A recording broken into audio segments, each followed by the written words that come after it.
The first sighting came as a flicker on the outer sensors, a pale speck against the metallic sheen of their landing bay. From our vantage, the humans appeared frail, almost irrelevant, creatures of soft flesh and weak bone, barely able to sustain their own mass. We had expected hesitation, instinctive retreat, perhaps a quivering display of fear. What we did not anticipate was audacity. She stepped forward first, blonde hair catching the glare of the twin suns, eyes glittering with a spark that no biological pattern could fully explain. It was not aggression, not exactly, but a presence, something that disturbed the natural order of observation. Her body moved with calm precision, each step measured, almost languid, yet filled with a subtle power we could not quantify. Even from our mothership's distant observation deck, the effect was immediate. A ripple of unease coursed through our scouts, small yet unmistakable. Her gestures were minimal, almost playful, yet every flick of her wrist, every tilt of her head carried latent threat. One of our drones hovered too close, sensors buzzing in anticipation of compliance. She reacted with impossible speed. A twist of her body, a precise strike, and the drone toppled like a toy. The sound of metal striking metal echoed in the bay, sharp and final. Our scouts froze. Their systems were calibrated for resistance, for fear, for predictable reactions. None had anticipated this. And then she laughed. Light, mocking, utterly human. It reverberated across the bay, not as sound alone, but as a vibration that unsettled the air, the technology, even our instincts. The other humans flinched, unsure, but she did not waver. Her eyes scanned our devices, not with curiosity alone, but calculation, evaluation, measurement, understanding beyond what our data could interpret. Orders should have followed, protocol should have been enacted, yet we retreated, not from strategy, but instinct, from a fear that bypassed reason. Reports would later describe her as anomalous, dangerous beyond comprehension, but in truth, she was a revelation. Deterrence failed, psychological simulations failed, every precaution we thought would dominate these beings fell short. And still, she smiled, enigmatic, almost amused by our hesitation, as though she perceived the limitations of our entire species in that glance. From the shadows of the observation deck, watching through layers of reinforced shielding, we realized this was no ordinary human. This one exchange student was a force, a harbinger, an embodiment of the species' potential. And the chilling truth settled in. What we had underestimated was not just one human, it was all of humanity.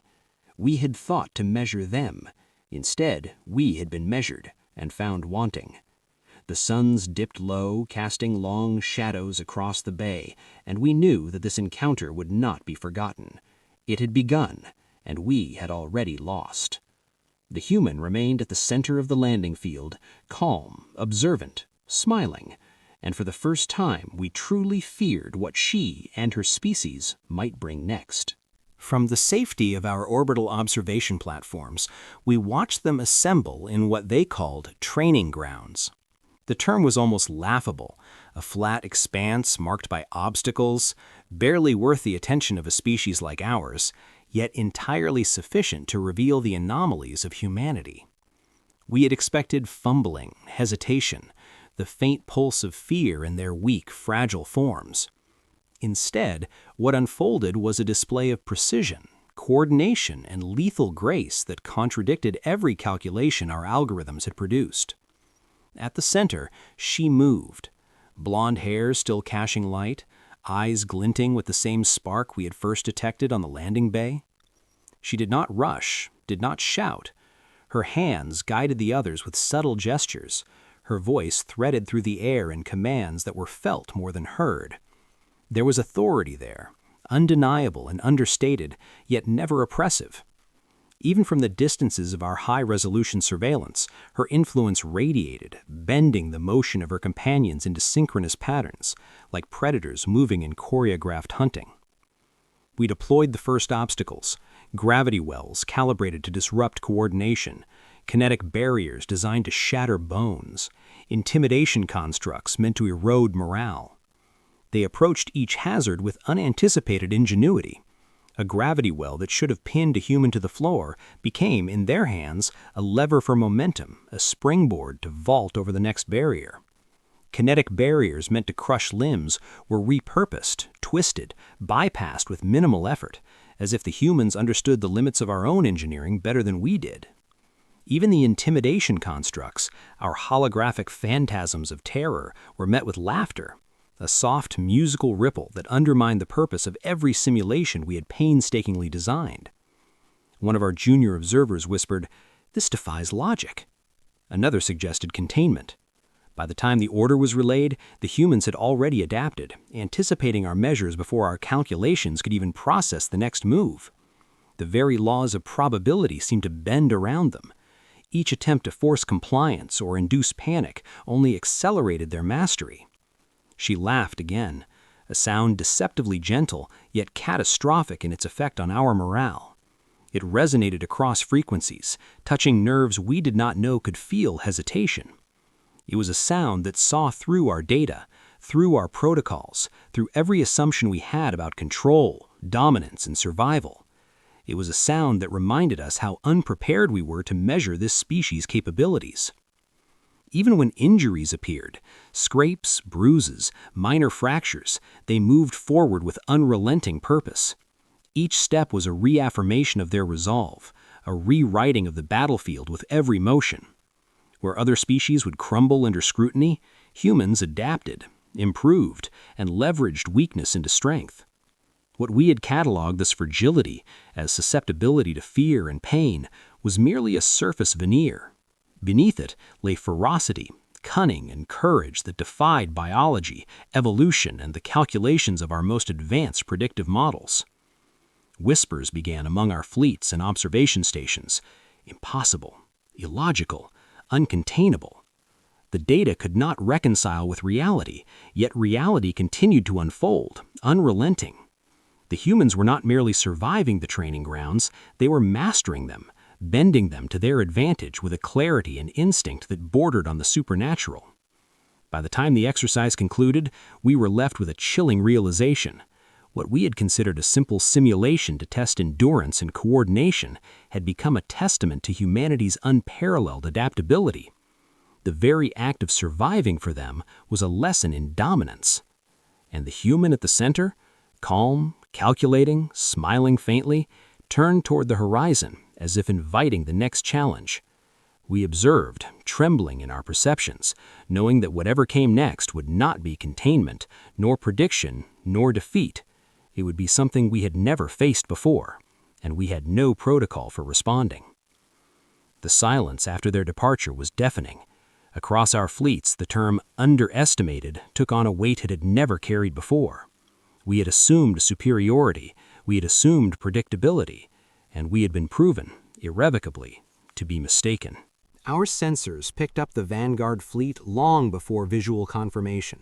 Thousands of ships, organized in precise formations, each armed with weaponry capable of erasing entire planetary surfaces within minutes. We had assumed victory was inevitable. Every commander in the fleet had calculated it. The humans were outnumbered 10-1, underarmed, unprepared. They would crumble under pressure, as every other species had. Yet as we approached the orbit of their homeworld, a subtle dissonance rippled through our tactical networks. Energy signatures fluctuated against expectation. Weapons systems reported anomalies, shields flickered, and our communication protocols seemed to stutter under some imperceptible interference. From the highest ridge visible on the surface, she stood.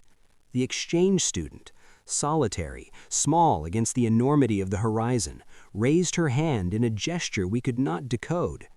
In the instant she moved, reality itself seemed to react. Energy shields around their cities recalibrated, weapons misfired without apparent cause, and yet not a human was harmed. Scout reports came in, fragmented and confused. Our missiles had deviated from their trajectories. Energy bursts bounced harmlessly into the atmosphere. Our drones malfunctioned mid-engagement. The humans had predicted our moves before we made them, nudged probability itself to their favor.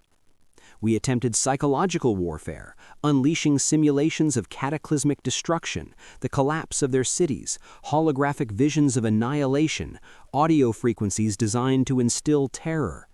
The humans, however, responded not with fear, but amusement. Laughter, low and incredulous, echoed across the plains.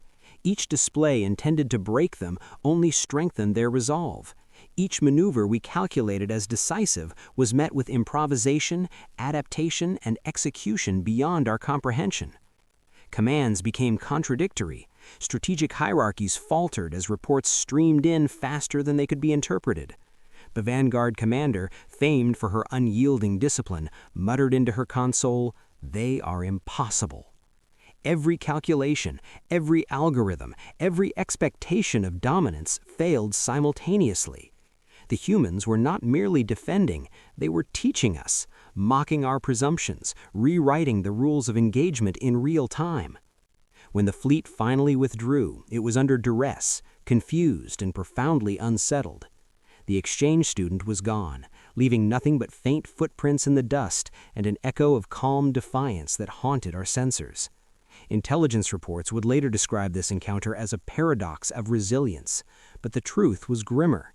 We had witnessed the impossible, a species that could endure and adapt beyond prediction, that could render our numerical superiority meaningless. Underestimated was no longer sufficient. That word could no longer capture the humiliation we had suffered. We had been outmaneuvered, outthought, and outlasted by a single human, and the implications rippled across every command deck, every strategic table, every neural core in our fleet. The corridors of our ships hummed with tension and disbelief. And somewhere on that ridge where she had stood, she had smiled.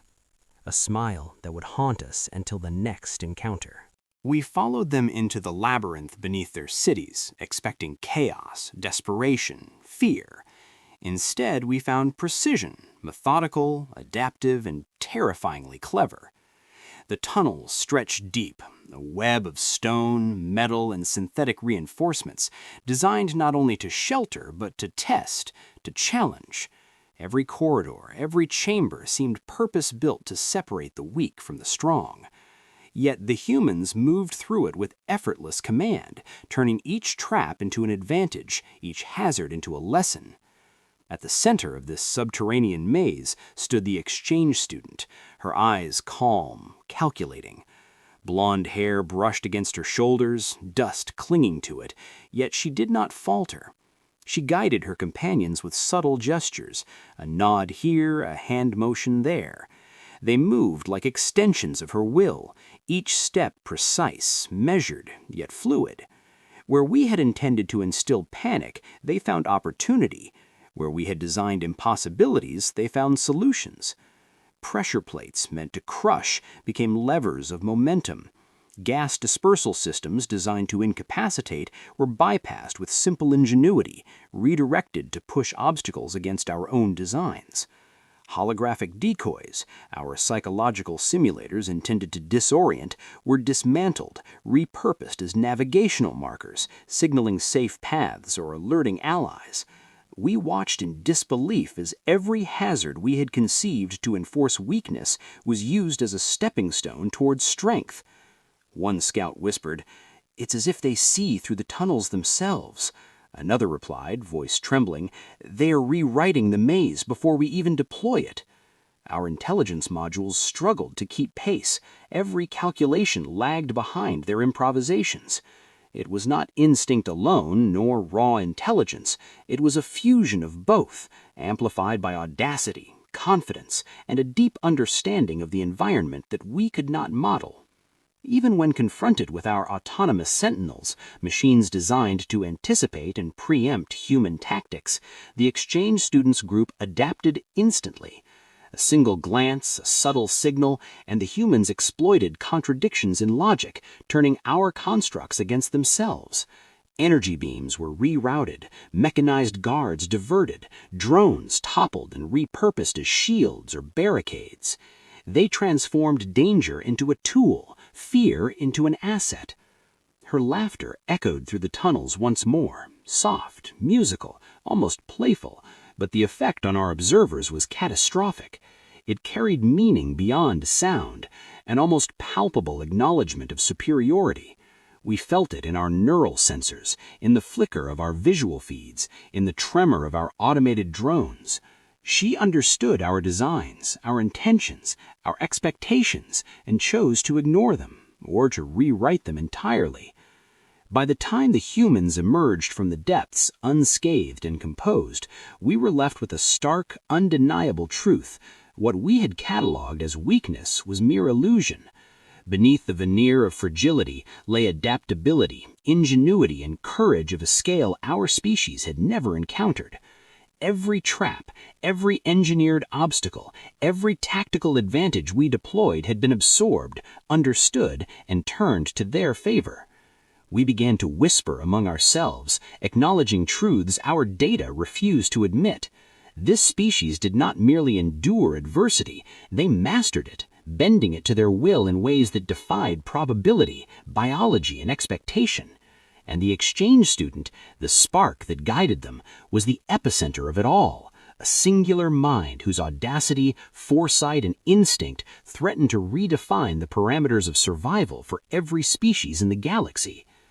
As they emerged into the light, unbroken and composed, we realized that the labyrinth had not tested them, it had showcased them. And the fear that had taken root in our consciousness, once faint, now grew into something unavoidable. We had glimpsed the true scale of human ingenuity. The shadows of the tunnels receded, but their imprint remained. We had observed brilliance incarnate, and the consequences would echo through our fleets, councils, and calculations for generations. Humanity had entered the depths, and in doing so, they had demonstrated that no barrier, physical, mental, or tactical, could contain them. And at the center of it all, she smiled, calm, calculating, unyielding.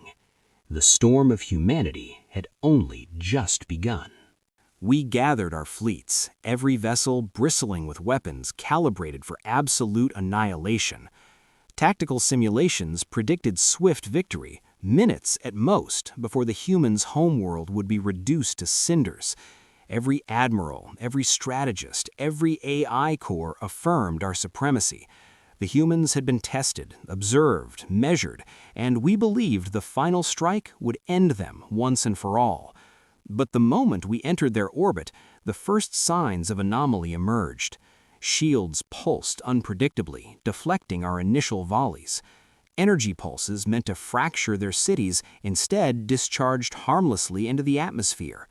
Our most advanced drones, programmed for precision strikes, malfunctioned mid-flight, their trajectories erratic and purposeless. From our observation decks, we saw her. Blonde hair glinting under the alien suns, standing on the highest ridge, arms outstretched, as if conducting forces beyond comprehension. She moved with a rhythm we could not predict. Every human maneuver was synchronized, yet fluid, instinctive rather than programmed.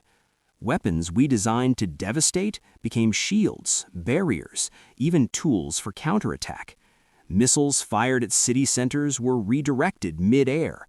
Kinetic beams were absorbed, redirected, and repurposed to fortify defensive lines. The battlefield was alive, responsive, and she was at its center, orchestrating every motion with a calm authority that bordered on the supernatural. Experimental weapons, our pride and last resort, were deployed. They were intended to cripple entire sectors of the planet in a single pulse. And yet the humans adapted mid-conflict. They twisted our energy constructs, their very presence rewiring our projections, turning our advantages into liabilities. Each move we calculated was anticipated, countered, or converted into an advantage for them. It was as if instinct and intellect had merged into a single, incomprehensible entity. Our fleets faltered.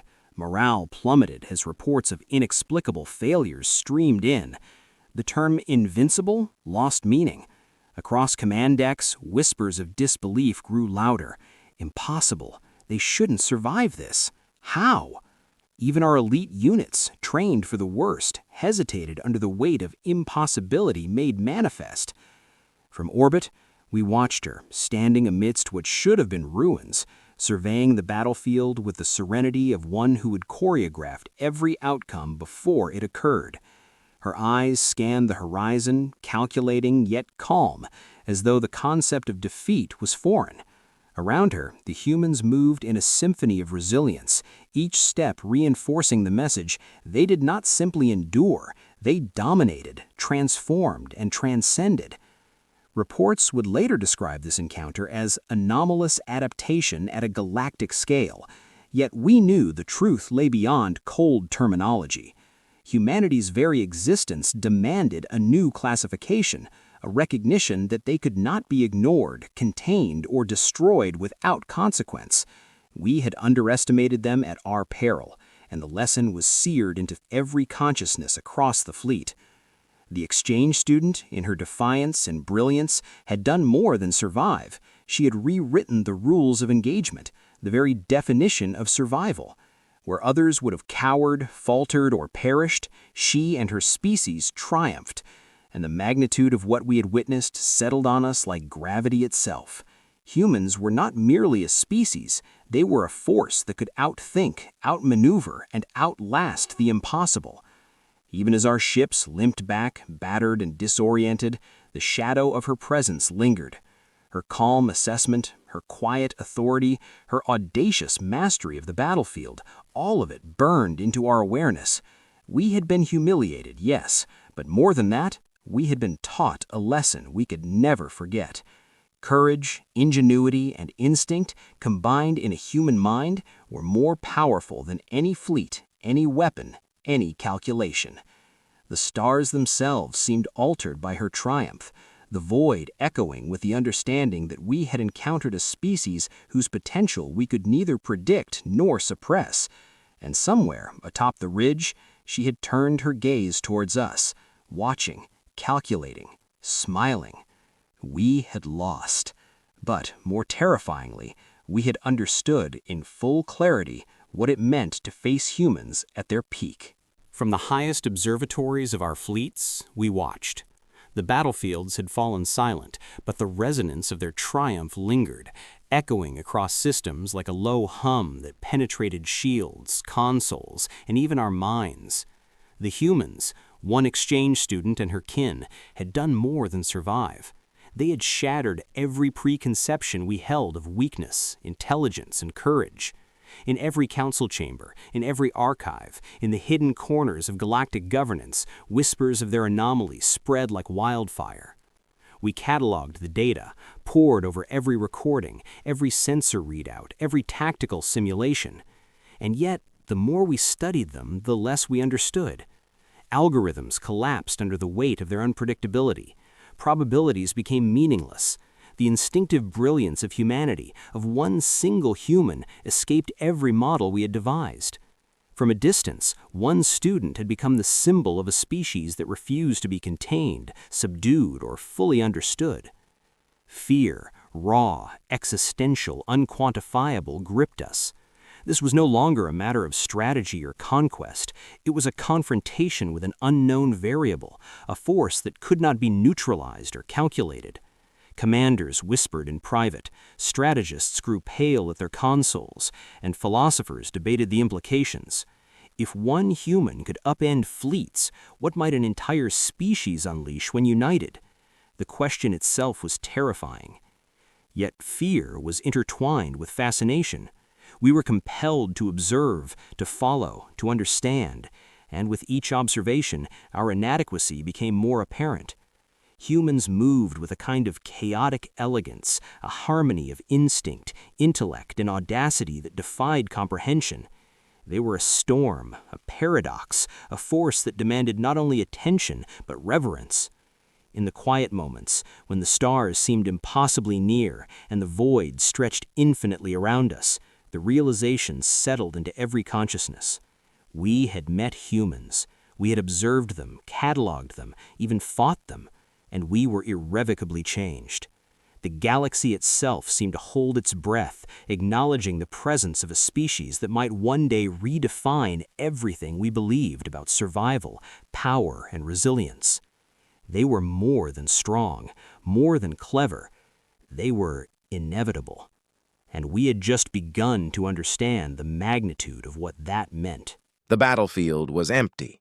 Cities still smoldered, shields flickered, and debris drifted like cosmic dust across the plains of their homeworld. Yet the emptiness was deceptive. The humans had departed, but the impression they left behind was anything but absence. From our observation decks, we saw the aftermath, not merely physical, but cultural, psychological, existential. Every corner of the planet bore traces of their resilience, their ingenuity, their audacity. The exchange student, the spark that had ignited the defiance of her species, had left ripples that extended far beyond this single world. Across the stars, some species whispered of her brilliance in awe. Others trembled at the memory, terrified by the adaptability they had witnessed. Our archives, once confident in the predictability of life forms, now shivered under the weight of human potential.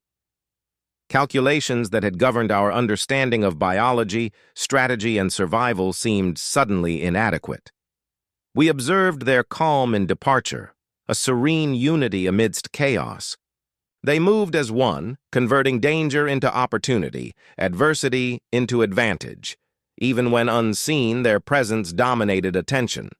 Other species cataloged their every feat, analyzed each interaction, attempted to codify legends from what had been a single human's actions. One student had become an embodiment of the entire species' spirit, a symbol of resilience that would echo through the galaxy.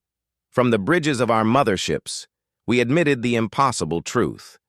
Humans are neither conquerable nor fully comprehensible. Their resilience, ingenuity, and sheer audacity defy all precedent. We had feared them, studied them, and in the process come to a hesitant admiration, almost reverence.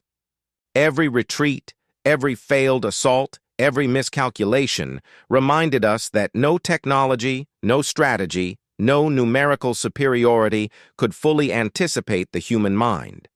Humanity had left its mark, not with overwhelming force alone, but with the undeniable proof that they could survive, adapt, and prevail where all others would falter. We carried that lesson as we returned to our corners of the galaxy, knowing that the memory of one exchange student, and through her, her species, would haunt fleets, councils, and minds for generations. They had not merely endured, they had rewritten the cosmos's expectations of what it meant to live, to fight, and to triumph. And somewhere in the void, a quiet, unwavering certainty settled in every observation post. Humanity would never be ignored again.